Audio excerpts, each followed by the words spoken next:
August 22nd, 2019. Bruce here, Mash Grow Bags here. There's my big ugly face for you. Hi. This is my Dendrocalamus giganteus. I got this seedling on, I believe it was June 28th or 27th, somewhere around there. And I started out in a container over there, a mesh grow bag as a matter of fact, and after a few days it started putting out some nice leaves. It only had the one leaf on it when I got it, this leaf right here, that was all it had. And this culm was just started up, just barely had that first leaf on it. So I've grown it since that, and every 2 weeks it put up a new culm. First it put up this one, obviously the smallest, and then it put up that one. And then what was it, 4 days ago, 5 days ago, it put up this one. It does have a little bit of a white stripe in there, like it's got a little chlorosis. But anyways, I had it in this 3-gallon pot, or one of these 3-gallon pots, and I set it in my bag of peat moss and my mix there, my bag that I was mixing my mix out of.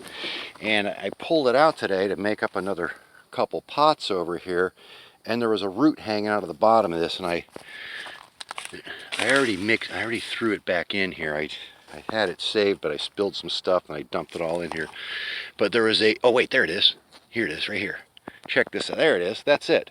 That was hanging out of the bottom of the pot, and I broke it off, and I just had it out of there like 3-4 days ago when I was making up these other pots. So that's 3 or 4 days worth of root hanging out of the bottom of a 3-gallon pot. And there's even a little piece of charcoal stuck to it there. So I figured,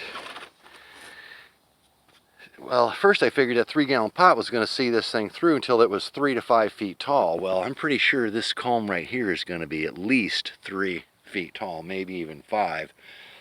And with the roots growing out the bottom like that, I got to get this thing in a big pot. So I put it in this big 25, and it should be able to go, well, several weeks in that before the roots are going to be coming out of the bottom. But it's got enough space in there, it's going to, be able to feed that thing for quite a while.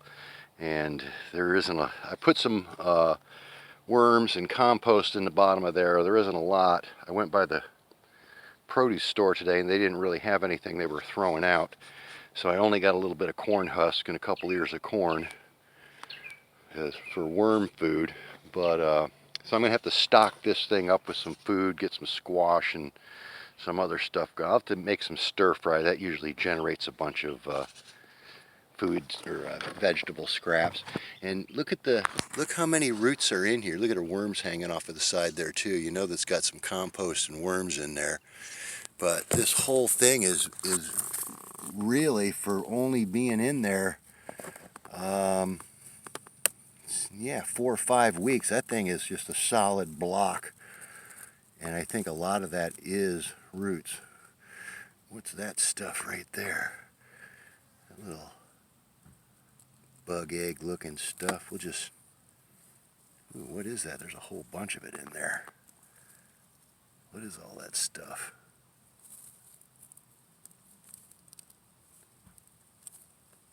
I don't know. Might be something from the compost. Oh, maybe worm eggs. Who knows? I don't know. We'll see. Might be something from the compost. Might be just some seeds or something that was in there. So, anyways, yeah, roots growing like crazy, and that's what you want. You really don't. The plant is a secondary thing. The roots are primary. If you can grow good roots, you're going to have a great plant. So that's where I kind of put all my focus in, down in there in the roots and the microbiology, the mycorrhizal, all that. Oh yeah, I should throw some leaves in there. I gotta get some leaves. All right, cut.